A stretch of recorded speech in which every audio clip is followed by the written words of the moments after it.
Hello बच्चों, welcome back to my channel RNG के। आप आज की वीडियो में हम देखने वाले हैं विषय विज्ञान का अर्धवार्षिक पेपर, जो कि आपका कक्षा 6 वालों के लिए है। वीडियो पर अगर यदि आप नए आए हैं तो चैनल को सब्सक्राइब ज़रूर कर लें, और वीडियो अच्छी लगे तो उसको लाइक भी कीजिए और अपने फ्रेंडों को शेयर भी कीजिए। ओके बच्चों, थैंक यू। चलिए तो अपन देखते हैं संपूर्ण सॉल्यूशन के साथ इस क्वेश्चन आंसर। कक्षा 6 विषय विज्ञान, पूर्णांक इसके 60 है, समय इसका 2.5 घंटा रहेगा। तो आइए देखते हैं प्रश्न नंबर 1, सही विकल्प चुनकर लिखना। कुछ व्यक्तियों को अंधेरे या रात में कम दिखता है, ऐसा किस विटामिन की कमी के कारण होता है? पहले ऑप्शन में दिया है vitamin B, vitamin A, vitamin K या फिर विटामिन सी। तो पहले का जो है आपका राइट आंसर हो जाएगा बी नंबर, विटामिन ए। तो आप इस तरह कर लीजिएगा। इसके बाद देखिए नेक्स्ट क्वेश्चन आता है आपका प्रश्न क्रमांक दूसरा। प्रश्न क्रमांक दूसरा में है मिट्टी, चावल या दाल में से कुछ बड़ी मिट्टी के अवशेष या पत्थर को अलग करने में कौन सी विधि का उपयोग करेंगे? देखिए पहले ऑप्शन में दिया है निष्पादन, अवसादन, निस्तारण या फिर हस्तचयन। तो दूसरे का जो है आपका राइट आंसर होगा डी नंबर, हस्तचयन। इसके बाद देखिए तीसरा क्वेश्चन आता है पुष्प के केंद्र में स्थित भाग को कहा जाता है पुंकेसर, स्त्रीकेसर, बाह्यदल पुंज या फिर पंखुड़ी। तो आपका जो है तीसरे में आपको राइट आंसर लगा देना है बी नंबर, स्त्री केसर। इसके बाद देखिए नेक्स्ट आता है आपका क्वेश्चन नंबर 4 में निम्न में से कौन सा सही मेल नहीं है? मछली फेफड़े, पहले में है मनुष्य फेफड़े, दूसरे में है मछली गिल्स, और तीसरे में है केचुआ त्वचा, और फिर चौथे में है काकरोच ग्लोब। तो चौथे का जो है आपका राइट आंसर हो जाएगा डी नंबर, कॉकरोच ग्लोब। इसके बाद देखिए नेक्स्ट है आपका पाँचवें में है ठंडे प्रदेशों में पाए जाने वाली जीवों की विशेषता है तेज भागना, कद छोटा होना या फिर मोटा होना या फिर घने लंबे बाल।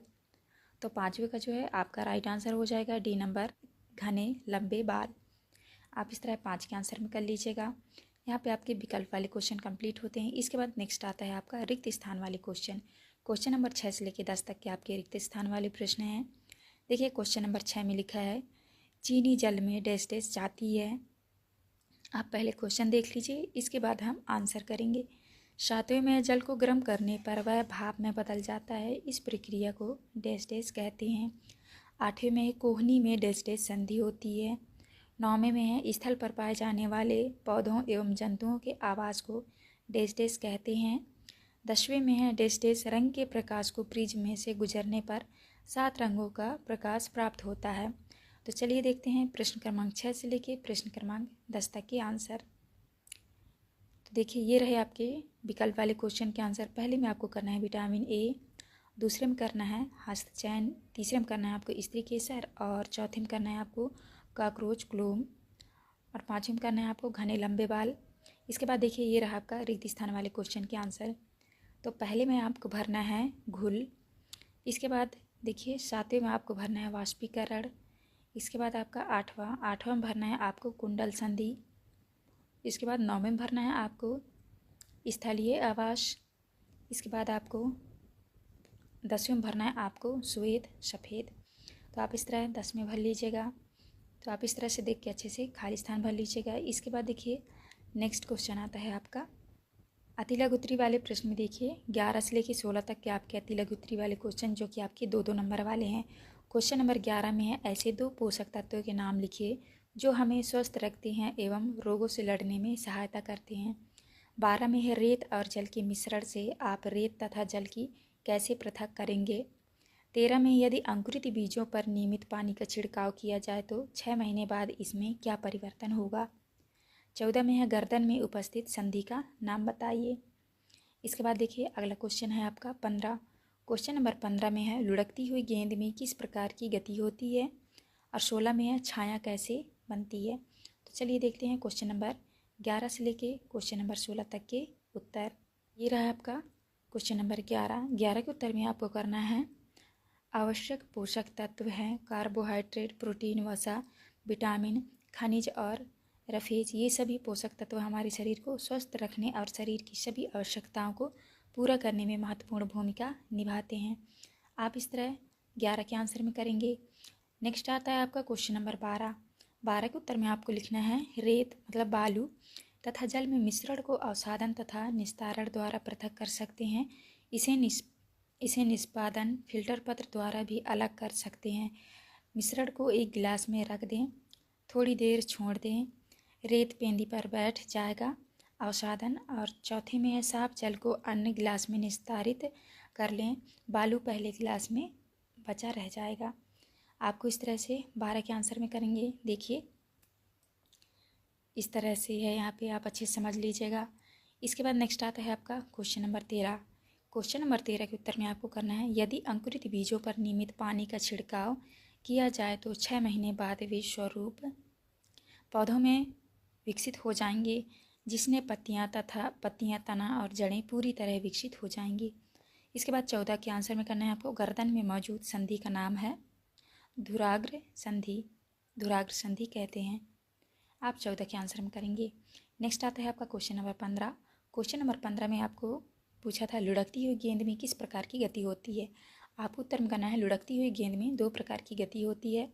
पहली गति है घूर्णन गति, गेंद अपनी धुरी के चारों ओर घूमती है। दूसरा है रेखी गति, गेंद एक सीधी रेखा में आगे बढ़ती है। आप इस तरह से 15 के आंसर में करेंगे। नेक्स्ट है आपका 16, छाया कैसे बनती है।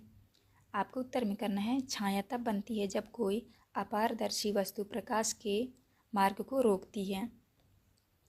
देखिए पहला पॉइंट है प्रकाश सीधी रेखा में चलता है और अपारदर्शी वस्तु के पीछे का क्षेत्र प्रकाश से रहित हो जाता है। दूसरा पॉइंट है इसी क्षेत्र को छाया कहते हैं। आप इस तरह 16 के आंसर में करेंगे। इसके बाद देखिए आपका नेक्स्ट क्वेश्चन स्टार्ट होता है यहाँ से लघुत्तरी वाले प्रश्न। प्रश्न क्रमांक 17 से लेके 22 तक के आपके लघुत्तरी वाले क्वेश्चन हैं, जो कि आपके 3-3 नंबर वाले क्वेश्चन हैं। तो देखिए क्वेश्चन नंबर 17 में है समुद्री जल से नमक किस प्रक्रिया द्वारा प्राप्त किया जाता है, समझाइए। 18 में है पहेली अपने दादाजी के साथ टॉफ़ी की दुकान में गई तो वहाँ उन्होंने देखा कि सभी टॉफ़ियाँ कांच की बोतलों में रखी हुई थीं। कारण बताइए कि दुकान में टॉफ़ियाँ कांच की बोतल में क्यों रखा गया था। 19 में है हमें पदार्थों के पृथक्करण की आवश्यकता क्यों है। 20 में है उपास्ति से आप क्या समझते हैं। 21 में है ऐसे कौन से जलीय जीव हैं जो बिना सांस लिए पानी में लंबे समय तक जीवित रह सकते हैं। 22 में है सभी सजीव गति करते हैं, क्या यह कथन जीवों तथा पादपों दोनों के लिए सत्य है, कारण सहित लिखिए। तो चलिए देखते हैं क्वेश्चन नंबर 17 से लेके क्वेश्चन नंबर 22 तक के आंसर। क्वेश्चन नंबर 17 के उत्तर में आपको करना है समुद्री जल से नमक वाष्पीकरण विधि द्वारा प्राप्त किया जाता है। ज्वार के समय समुद्री जल को छोटी छोटी क्यारियों में एकत्रित कर लिया जाता है। यह जल सूर्य प्रकाश की गर्मी से वाष्पीकृत हो जाता है तथा नमक क्यारियों में बचा रह जाता है। तो आपको इस तरह से क्वेश्चन नंबर 17 के आंसर में करना है। नेक्स्ट है आपका क्वेश्चन नंबर 18। 18 में पूछा था दुकान में टॉफ़ियाँ कांच की बोतलों में क्यों रखती हैं। तो आपको उत्तर में करना है टॉफ़ियों को कांच की बोतलों में रखने के मुख्य कारण लिखें। आपको पहला कारण है कांच पारदर्शी होता है जिससे टॉफ़ियाँ आसानी से दिखाई देती है। दूसरा कारण है कांच टॉफ़ियों को नमी और धूल से बचाता है। तीसरा कारण है यह खाने की वस्तुओं को स्वच्छ और सुरक्षित बनाए रखता है। इसके बाद देखिए 19 में है हमें पदार्थों की पृथक्करण की आवश्यकता क्यों है। देखिए पहला आवश्यकता आपको लिखना है अशुद्धियाँ दूर करने के लिए। दूसरा कारण है उपयोगी पदार्थ प्राप्त करने के लिए। तीसरा है विभिन्न घटकों के अलग अलग उपयोग के लिए, जैसे चावल से कंकड़ निकालना। आप इस तरह प्रश्न क्रमांक 19 के आंसर में करेंगे। नेक्स्ट है आपका प्रश्न क्रमांक 20। 20 में पूछा था उपास्थि से आप क्या समझते हैं। आपको उत्तर में कहना है उपास्थि कार्टिलेज एक लचीला और मुलायम संयोजी ऊतक है। तो देखिए पहला कारण है यह हड्डियों के सिरों, कानों, नाक और श्वास नली में पाया जाता है। और दूसरे पॉइंट में यह हड्डियों को घर्षण से बचाने और शरीर को लचीलापन प्रदान करने में मदद करता है। आप इस तरह क्वेश्चन नंबर 20 के आंसर में करेंगे। देखिए क्वेश्चन नंबर 21 में पूछा था ऐसे कौन से जलीय जीव हैं जो बिना सांस लिए पानी में लंबे समय तक जीवित रह सकते हैं। आपको उत्तर में कहना है कुछ जलीय जीव जैसे डॉल्फिन, व्हेल और कछुए बिना सांस लिए पानी में लंबे समय तक जीवित रह सकते हैं। पहला कारण है यह फेफड़ों से सांस लेते हैं और पानी के अंदर ऑक्सीजन को लंबे समय तक संग्रहित कर सकते हैं। इसके बाद देखिए नेक्स्ट आता है आपका क्वेश्चन नंबर 22 में पूछा था सभी सजीव गति करते हैं, क्या यह कथन जीवों तथा पादपों दोनों के लिए सत्य है, कारण सहित लिखिए। तो देखिए पहला कारण है जीवों में गति जैसे चलना, दौड़ना, तैरना, और पौधों में गति जैसे सूरजमुखी का सूरज की दिशा में घूमना, प्रकाश की ओर झुकना। पौधे और जीव दोनों गति करते हैं लेकिन उनकी गति की प्रक्रिया अलग होती है। आप इस तरह से क्वेश्चन नंबर 22 के आंसर में करेंगे। इसके बाद नेक्स्ट क्वेश्चन आता है आपका, देखिए नेक्स्ट क्वेश्चन है आपका दीर्घ उत्तरी वाले क्वेश्चन। क्वेश्चन नंबर 23 से लेके 26 तक के आपके दीर्घ उत्तरी वाले प्रश्न हैं। देखिए दीर्घ उत्तरी वाले प्रश्न जो कि 5-5 नंबर वाले हैं। क्वेश्चन नंबर 23 में है विटामिन के प्रकार एवं उनके स्रोत बताइए। 24 में पूछा है जड़ों को स्थिर क्यों कहा जाता है, यह किस प्रकार पौधे को मिट्टी में मजबूती से जमाए रखती है, क्रिया विधि प्रयोग द्वारा समझाइए। 25 में है आवृत्ति गति से आप क्या समझते हैं, उदाहरण सहित लिखिए। 26 में पूछा है पारदर्शी एवं अपारदर्शी को परिभाषित करते हुए कोई 3 अंतर लिखिए। तो चलिए देखते हैं क्वेश्चन नंबर 23 से लेके क्वेश्चन नंबर 26 तक के आंसर। तो देखिए ये रहा है आपका क्वेश्चन नंबर 23 का उत्तर। क्वेश्चन नंबर 23 के उत्तर में आप करेंगे विटामिन मुख्य रूप से 2 प्रकार के होते हैं, वसा में घुलनशील। देखिए घुलनशील कौन कौन से होते हैं, A, D, E, K, और जल में घुलनशील होते हैं C और B। विटामिन ए के स्रोत गाजर और शकरकंद है, जबकि विटामिन बी का स्रोत साबुत अनाज, मांस और अंडे हैं। विटामिन सी के स्रोत खट्टे फल और शिमला मिर्च है, और विटामिन डी का स्रोत सूरज की रोशनी और दूध है। आप इस तरह करेंगे और देखिए इसके प्रकार लिखेंगे। स्रोत वसा में घुलनशील विटामिन और उनके स्रोत।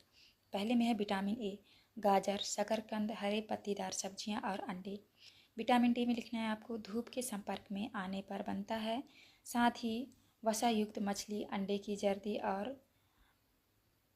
जर्दी और फोर्टिफाइड दूध में भी पाया जाता है। इसके बाद देखिए विटामिन ई में है मेवे, बीज, वनस्पति तेल और हरे पत्तेदार सब्जियां। विटामिन के में है गहरे हरे पत्तेदार सब्जियां, ब्रोकोली और अंडे। इसके बाद देखिए जल में घुलनशील विटामिन और उनके स्रोत। विटामिन सी में आपको लिखना है खट्टे फल जैसे संतरा, नींबू, स्ट्रॉबेरी, शिमला मिर्च, टमाटर और बंद गोभी। विटामिन बी कॉम्प्लेक्स में लिखना है आपको विटामिन बी1 का नाम होता है थायमिन, साबुत अनाज, फलियां और पोर्क। इसके बाद B2 राइबोफ्लोविन, हरी सब्जियां, अंडे और डेयरी उत्पाद में होते हैं। इसके बाद देखिए B3 में है नियासिन, मछली, मुर्गी पालन और साबुत अनाज में पाया जाता है। और B5 में है पेंटोथेनिक एसिड, मीट, मछली, साबुत अनाज और डेयरी उत्पाद में होता है। इसके बाद देखिए B6 में है चिकन, मछली, केले और आलू। B12 में है मांस, मुर्गी, कुछ मछली, दूध और अंडे में पाया जाता है।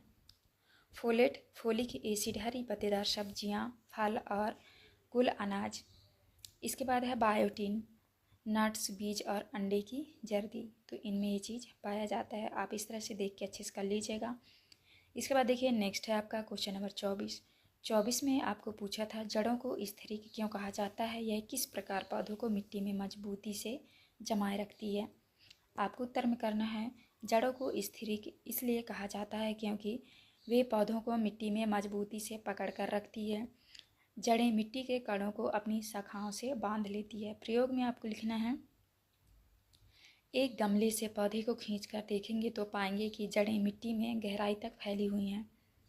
दूसरा प्रयोग है ये पौधों को गिरने से बचाती है और पोषक तत्वों का अवशोषण कराती है।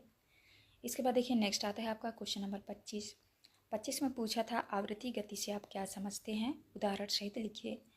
आपको उत्तर में करना है आवृत्ति गति वह गति है जो समय के समान अंतराल पर दोहराई जाती है। उदाहरण में लिखना है आपको, पहला उदाहरण है घड़ी का पेंडुलम, दूसरा है झूले की गति, तीसरा है धरती का अपनी धुरी पर घूमना। इस गति में वस्तु बार बार एक ही स्थिति में लौटती है। इसके बाद नेक्स्ट आता है आपका क्वेश्चन नंबर 26। 26 में पारदर्शी एवं अपारदर्शी को परिभाषित करते हुए 3 अंतर लिखिए। तो देखिए, पहला है पारदर्शी वस्तु, वे वस्तुएं जिनसे प्रकाश पूरी तरह गुजर सकता है, उदाहरण है कांच। अपारदर्शी में देखिए, वे वस्तुएं जिनसे प्रकाश बिल्कुल नहीं गुजरता, और उदाहरण में लिखना है लकड़ी। और यहाँ पे आपको अंतर लिखना है पारदर्शी और अपारदर्शी में। तो देखिए, पारदर्शी में है प्रकाश को पूरी तरह गुजरने देती है प्रकाश को, और अपारदर्शी में आपको लिखना है प्रकाश को रोकती है। दूसरा पॉइंट है छाया नहीं बनती, और अपारदर्शी में छाया बनती है। अपारदर्शी में कांच, प्लास्टिक आदि आते हैं, और फिर अपारदर्शी में लकड़ी, धातु आदि। आप इस तरह क्वेश्चन नंबर 26 के आंसर में करेंगे। तो प्यारे बच्चों, इस वीडियो में जो हमने क्वेश्चन नंबर 1 से लेकर 26 तक के जो है संपूर्ण सॉल्यूशन आपको करा दिया है। आप अच्छे से देख के पढ़ लीजिएगा। यहाँ पे हमारी वीडियो कंप्लीट होती है। चैनल अच्छी लगे तो सब्सक्राइब ज़रूर करें, जिससे कि आपको आने वाली हर एक वीडियो की नोटिफिकेशन जो है आपको मिल सके। तो चलिए मिलते हैं अब नेक्स्ट वीडियो में।